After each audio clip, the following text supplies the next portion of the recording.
Hey guys, hope all is well. Today's update or education, I guess, we will discuss the W-2 worker versus the 1099 worker. This happens a lot and it affects a lot of people as they're going or preparing to become a homeowner. And some people, it changes everything and it causes huge disappointments for especially the 1099 worker. So let's just do a definition of what each one is. A W-2 worker is actually when you work for a company, a small business or a corporation where you're getting, a paycheck, whether it's every week or bi-weekly. Usually it's not like monthly, usually it's every week or every 2 weeks, depending on the company. And it's the standard. Usually the company will offer you health benefits and maybe you contribute to a 401k or some kind of retirement fund. You could be in education to, public education or private education. You're just a W-2 worker. You get paychecks. They tell you, this is your salary or if this is your hourly pay, and you get a check every week or 2 weeks. And that's much easier for a lender to qualify you off of, because yes, firings or layoffs definitely can happen, but for mortgage purposes, think about a bank that is about to lend you hundreds of thousands of dollars, wants some kind of as much assurance as they can get that you can pay the mortgage with what you make. So it's typically they're just going to be looking for two pay stubs at least. Um, if you've been out of college a couple of years and anything like that, you probably, you file taxes and stuff like that. They may ask for stuff like that. But I've seen people, that have graduated college, and if you don't have a tremendous amount of college debt, leaving college, be able to buy a house 2 or 3 months out of college because they landed a great job. They collected a couple paychecks, because usually just have to need about two paychecks to submit to the lender. The issue happens when, for most people, and I didn't even know this when I started thinking about opening my own business, and just learning about, going through real estate school and all kinds of stuff like that. 1099 is treated differently, and maybe when I break it down to you, it will kind of make sense and understand. It might change your thinking. It might delay the time that you really want to start looking for a house, or it might speed it up by going a different route. So a 1099 person is what's considered an independent contractor. You've probably heard that term during this stimulus package that was passed. It's called gig workers, independent contractors. So think of somebody that works at a restaurant that, lives off of tips pretty much. Somebody that is an Uber driver or Lyft driver. Somebody that has their own flower shop, barber shop, somebody that is a real estate agent, somebody like myself that that does not get that every week or every 2 week check. That is probably going to have to buy their own insurance, or supplies it to their other independent contractors. And for that, you're going to need 2 years worth of filed state and federal tax returns. And what's been happening is some people will hit us up and be like, I left my W-2 job a year ago, or 2 weeks ago, or 18 months ago, and I would like to qualify for a mortgage. Well, unfortunately, you're not. And the reason why is because you are not getting a steady check, right? You saw just what happened, right, when this virus hit. So there's companies, there's barbershops, there's small businesses, there's event planning and catering businesses. I just watched something a couple weeks ago about this lady in Philadelphia that had an event planning service or a company, super successful, like making hundreds of thousands of dollars.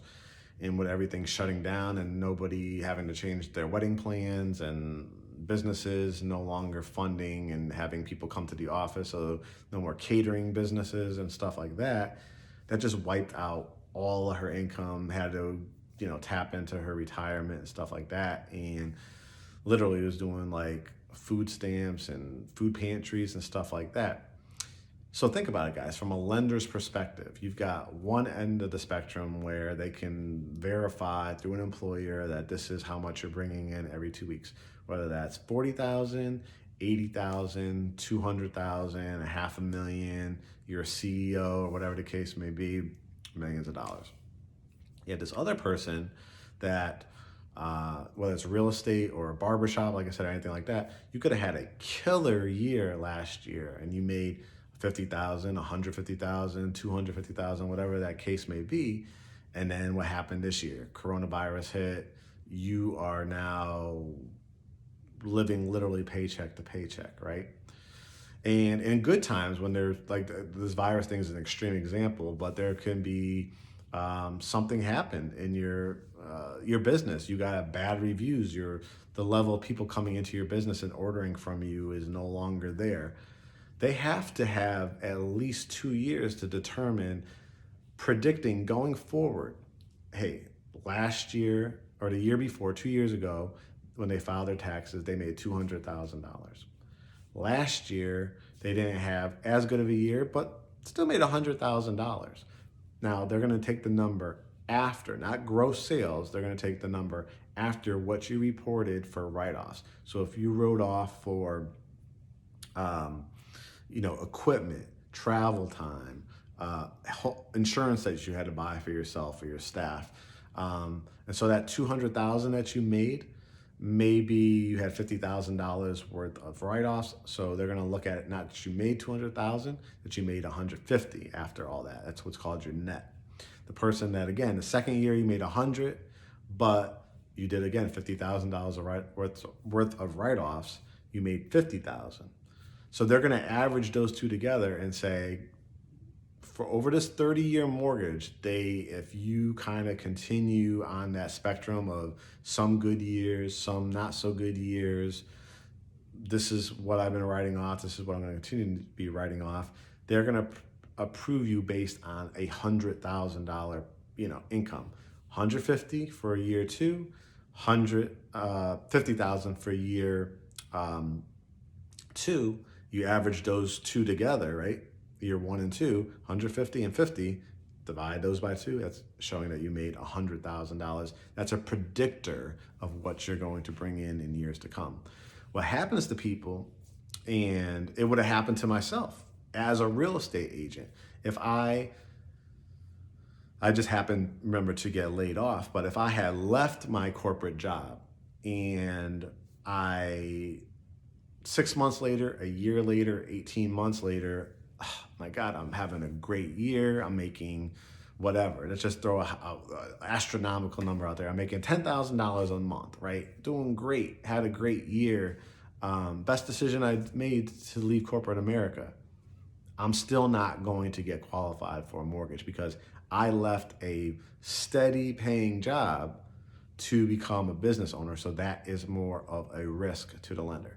The good news is, though, if you are approaching a year later, 14 months later, 18 months later, the good thing is it gives you the rest of the year or less than a year to plan and save accordingly and continue to work on your credit. So when you file that second tax return, you're in a strong position. So it's going to be even more, hey, I'm having a good year. I had a good year last year, but I got to get on my grind. I got to get that number up. I got to consider now what I really do want to write off because yes, it's going to save me in taxes, but for the house that I want, what I want to qualify for, if I made $200,000, I might not want to write $50,000 off this year. I might not want to write anything other than maybe a standard deduction or something like that.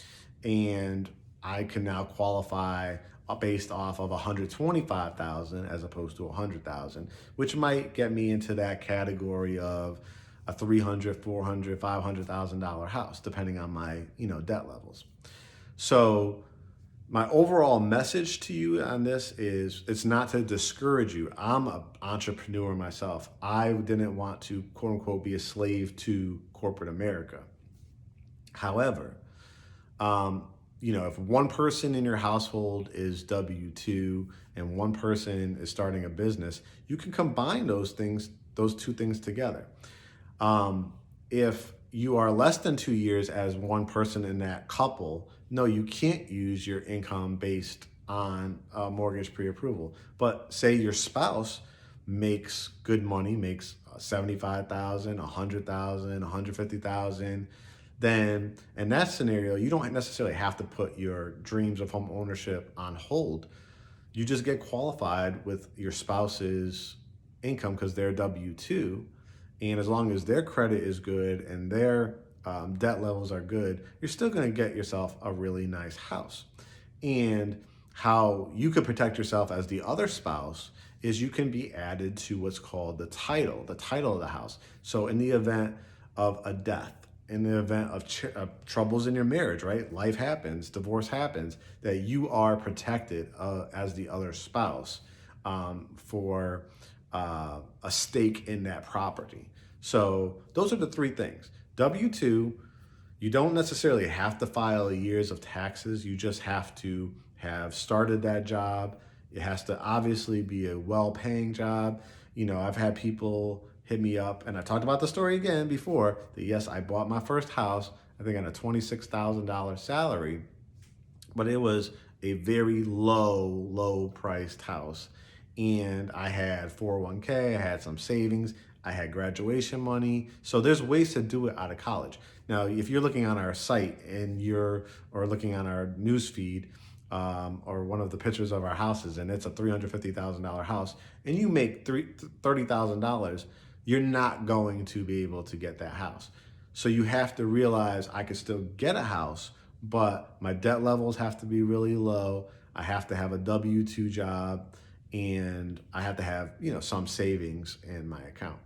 If you are a W-2 worker that is single and you're not in a relationship and you want to start your own business, I'm not going to, even though I'm a real estate agent, I'm not going to encourage you to stay on a job that you're not happy with and not tap into your entrepreneur spirit. But just realize when you make that move, 2 years of filing your tax returns. And number three is if you are not with a spouse or anybody like that, and you're like, hey, I've been saving up for years, my credit's where I need to be, I want to start my own business, make the priority of qualifying for that job before you leave it. Do not leave that job to start an entrepreneur 1099 type of program if you do not have a spouse. It's just you. You've worked hard, you've saved your money, you could stick it out for a few more months. Take advantage of, having health insurance and all that kind of stuff. You have qualifying scores, your income is solid, it's really good. You found a house at the price point you want and you're comfortable with.